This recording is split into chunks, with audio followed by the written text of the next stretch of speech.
भारत का दूसरा सबसे बड़ा नदी बेसिन कौन सा है? तो देखिए, भारत का दूसरा सबसे बड़ा नदी बेसिन है गोदावरी बेसिन। ठीक है, दूसरा सबसे बड़ा नदी बेसिन कौन सा है? तो वह है गोदावरी बेसिन। और भारत का सबसे बड़ा नदी बेसिन कौन सा है? तो वह है गंगा बेसिन। गंगा बेसिन, ठीक है, गंगा बेसिन है। दूसरा सबसे बड़ा नदी बेसिन गोदावरी बेसिन है और भारत का सबसे बड़ा नदी बेसिन है गंगा बेसिन। नेक्स्ट क्वेश्चन है, पाक जलडमरू मध्य किसके मध्य स्थित है? पाक जलडमरू मध्य, यह भारत और श्रीलंका के बीच स्थित है। नेक्स्ट क्वेश्चन है, कान्हा राष्ट्रीय उद्यान किसके लिए प्रसिद्ध है? आंसर है बाघों के लिए। कान्हा राष्ट्रीय उद्यान किस राज्य में स्थित है? तो यह एमपी में स्थित है, एमपी में, मध्य प्रदेश में। और यह किसके लिए प्रसिद्ध है कान्हा राष्ट्रीय उद्यान? तो यह बाघों के लिए प्रसिद्ध है। नेक्स्ट क्वेश्चन है, भारत किस गोलार्ध में स्थित है? तो भारत जो है उत्तरी और पूर्वी गोलार्ध में स्थित है, उत्तरी पूर्वी गोलार्ध में। नेक्स्ट क्वेश्चन है, न्यूमूर द्वीप किन दो देशों के मध्य विवाद का कारण है? तो इसका राइट आंसर है भारत और बांग्लादेश। न्यूमूर द्वीप यह कहाँ स्थित है? तो यह बंगाल की खाड़ी में स्थित है और इस द्वीप के ऊपर जो है स्वामित्व को लेकर भारत और बांग्लादेश के बीच वर्षों से विवाद चलता आ रहा है। अगला प्रश्न है, भारतीय उपमहाद्वीप मूलतः एक विशाल भूखंड का भाग था जिसे कहा जाता है, जिसे गोंडवाना लैंड कहा जाता है। देखिए, भारतीय उपमहाद्वीप जो है जिसमें भारत, पाकिस्तान, बांग्लादेश, नेपाल और भूटान देश शामिल हैं, तो यह भारतीय उपमहाद्वीप एक विशाल भूखंड गोंडवाना लैंड का भाग था। अगला प्रश्न है, इंडिया नाम किस नदी से आया है? इंडिया नाम किस नदी से आया है, किस नदी से लिया गया है इंडिया नाम? तो यह जो है इंडस रिवर से आया है। ठीक है, सिंधु नदी से आया है, इंडिया नाम सिंधु नदी से आया है। नेक्स्ट क्वेश्चन है, भारत के किस भाग में बैरन ज्वालामुखी द्वीप स्थित है? देखिए, बैरन ज्वालामुखी द्वीप जो है, बैरन ज्वालामुखी द्वीप, यह भारत का एकमात्र सक्रिय ज्वालामुखी है। ठीक है, तो आप इसे ध्यान रखिएगा। भारत का एकमात्र सक्रिय ज्वालामुखी द्वीप है बैरन ज्वालामुखी द्वीप और यह भारत के किस भाग में स्थित है? तो यह अंडमान द्वीप समूह में स्थित है, अंडमान द्वीप समूह में। नेक्स्ट क्वेश्चन है, राम सेतु निम्नलिखित में से कहाँ पर स्थित है? तो राम सेतु जो है यह पाक जलडमरू मध्य में स्थित है और पाक जलडमरू मध्य किन दो देशों के बीच स्थित है? तो अभी पीछे मैंने आपको बताया कि पाक जलडमरू मध्य भारत और श्रीलंका के बीच स्थित है। अगला प्रश्न है, निम्न में से कौन अंडमान द्वीप समूह को निकोबार द्वीप समूह से अलग करता है? अंडमान द्वीप समूह को निकोबार द्वीप समूह से अलग करता है, कौन करता है? 10 डिग्री चैनल करता है। ठीक है, 10 डिग्री चैनल अंडमान द्वीप समूह को अंडमान निकोबार से अलग करता है। अंडमान द्वीप समूह जो है, अंडमान निकोबार द्वीप समूह जो है, यह एक भारतीय केंद्र शासित प्रदेश है। इसकी राजधानी कहाँ है अंडमान निकोबार द्वीप समूह की? तो इसकी राजधानी पोर्ट ब्लेयर में स्थित है। नेक्स्ट क्वेश्चन है, निम्नलिखित में से कौन भारत को दो भागों में बांटती है? आंसर है कर्क रेखा। देखिए, कर्क रेखा जो है भूमध्य रेखा के समानांतर 23.5 डिग्री आछान से होकर गुजरती है। कर्क रेखा भूमध्य रेखा के समानांतर उत्तर में 23.5 डिग्री आछान से होकर गुजरती है और यह भारत को लगभग दो भागों में बांटती है।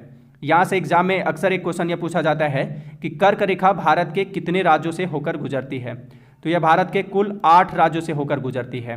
वह 8 राज्य कौन कौन से हैं जहाँ से कर्क रेखा गुजरती है? तो वह 8 राज्य हैं राजस्थान, गुजरात, मध्य प्रदेश, छत्तीसगढ़, झारखंड, पश्चिम बंगाल, त्रिपुरा और मिजोरम। तो आप इन सभी राज्यों के नाम को याद रखिएगा। नेक्स्ट क्वेश्चन है, दक्षिण गंगोत्री क्या है? दक्षिण गंगोत्री क्या है? तो दक्षिण गंगोत्री जो है अंटार्कटिका में स्थापित भारतीय वैज्ञानिक अनुसंधान केंद्र है। यह जो है दक्षिण गंगोत्री, यह अंटार्कटिका में स्थापित भारत का पहला अनुसंधान केंद्र है, लेकिन वर्तमान में अब इसे छोड़ दिया गया है क्योंकि अब यह बर्फ के नीचे दब गया है, जिस वजह से अब इसे छोड़ दिया गया है। इसके अलावा अंटार्कटिका में भारत के 2 और अनुसंधान केंद्र है, 2 और अनुसंधान केंद्र है। दूसरा अनुसंधान केंद्र का नाम क्या है? तो उसका नाम है मैत्री, मैत्री नाम है। क्या नाम है? मैत्री। और तीसरा अनुसंधान केंद्र का नाम क्या है? तो तीसरा अनुसंधान केंद्र का नाम है भारती, भारती। ठीक है, मैत्री और भारती, ये दोनों अनुसंधान केंद्र भी अस्थायी रूप से चालू हैं, काम कर रहे हैं ये। तो आप इन तीनों अनुसंधान केंद्रों के नाम को याद रखिएगा, दक्षिण गंगोत्री, मैत्री और भारती। ये तीनों अंटार्कटिका में स्थापित भारतीय वैज्ञानिक अनुसंधान केंद्र का नाम है। नेक्स्ट क्वेश्चन है, प्रायद्वीपीय भारत की सबसे बड़ी नदी कौन सी है? तो प्रायद्वीपीय भारत की सबसे बड़ी नदी व सबसे लंबी नदी है गोदावरी। गोदावरी है। यह गंगा के बाद भारत की दूसरी सबसे लंबी नदी है, इसलिए इसे यानी गोदावरी नदी को दक्षिण गंगा भी कहा जाता है और साथ ही इसे वृद्ध गंगा के नाम से भी जाना जाता है। गोदावरी नदी कहाँ से निकलती है? तो यह महाराष्ट्र के नासिक जिले के त्र्यंबक गांव की एक पहाड़ी से निकलती है। कहाँ से निकलती है गोदावरी नदी? महाराष्ट्र के नासिक जिले के त्र्यंबक गांव की एक पहाड़ी से निकलती है। और यह कहाँ जाकर गिरती है? तो यह बंगाल की खाड़ी में जाकर गिरती है। गोदावरी नदी की लंबाई कितनी है? तो इसकी लंबाई 1465 किलोमीटर है, लगभग 1465 किलोमीटर है। और गंगा नदी की लंबाई कितनी है? तो गंगा की लंबाई है 2525 किलोमीटर, 2525 किलोमीटर, और गोदावरी की लंबाई है 1465 किलोमीटर। नेक्स्ट क्वेश्चन है, निम्नलिखित में से कौन सा राज्य भारत में सबसे अधिक मैग्नीज पैदा करता है? सबसे अधिक मैग्नीज कौन पैदा करता है? वह भारतीय राज्य कौन सा है? तो वह है उड़ीसा। ठीक है, उड़ीसा। नेक्स्ट क्वेश्चन है क्वेश्चन नंबर 15। दामोदर नदी को बंगाल का शोक कहा जाता है क्योंकि इसमें प्रायः तबाही मचाने वाली बाढ़ आती है, इसलिए इसे जो है बंगाल का शोक कहा जाता है, दामोदर नदी को। और बिहार का शोक किस नदी को कहा जाता है? तो बिहार का शोक कोसी नदी को कहा जाता है, कोसी नदी को। बंगाल का शोक दामोदर नदी को कहा जाता है और बिहार का शोक कोसी नदी को कहा जाता है। नेक्स्ट क्वेश्चन है, सालतोरो पर्वतमाला किसकी एक उपश्रेणी है? सालतोरो पर्वतमाला, सालतोरो पर्वतमाला जो है यह जम्मू कश्मीर में स्थित है।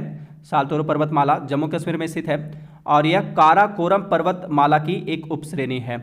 सालतोरो पर्वतमाला पाक अधिकृत कश्मीर के गिलगित बल्तिस्तान क्षेत्र की सीमा पर स्थित है। नेक्स्ट क्वेश्चन है, कलोल खनिज तेल उत्खनन क्षेत्र कहाँ है? तो यह गुजरात में है।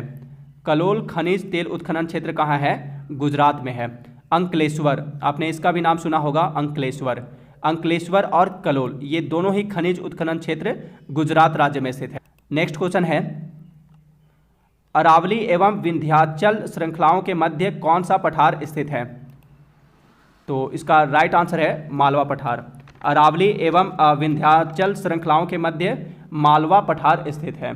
यहाँ पर देखिए अरावली पर्वत श्रृंखला, अरावली पर्वत श्रृंखला यह भारत की सबसे प्राचीनतम पर्वत श्रृंखला है, सबसे पुरानी पर्वत श्रृंखला। और यहाँ पे अरावली पर्वत श्रृंखला यह किस राज्य में स्थित है? तो यह राजस्थान राज्य में स्थित है। और यहाँ पे है विंध्याचल पर्वत श्रृंखला। विंध्याचल पर्वत श्रृंखला जो है यह उत्तर भारत को दक्षिण भारत से अलग करता है। कौन? विंध्याचल पर्वत। तो क्वेश्चन पूछा जाता है कि उत्तर भारत को दक्षिण भारत से कौन सी पर्वतमाला अलग करता है? तो वह करता है विंध्याचल पर्वतमाला। तो आप इन सभी पॉइंट्स को याद रखिएगा। ठीक है। नेक्स्ट क्वेश्चन है, भारत का रूर किस पठार को कहा जाता है? आंसर है इस क्वेश्चन का आंसर है छोटा नागपुर पठार। भारत का रूर छोटा नागपुर पठार को कहा जाता है। इसे छोटा नागपुर पठार को भारत का रूर क्यों कहा जाता है? इसलिए कहा जाता है क्योंकि खनिज भंडार की दृष्टि से यह भारत का सबसे संपन्न पठार है, इसलिए इसे छोटा नागपुर पठार को भारत का रूर कहा जाता है।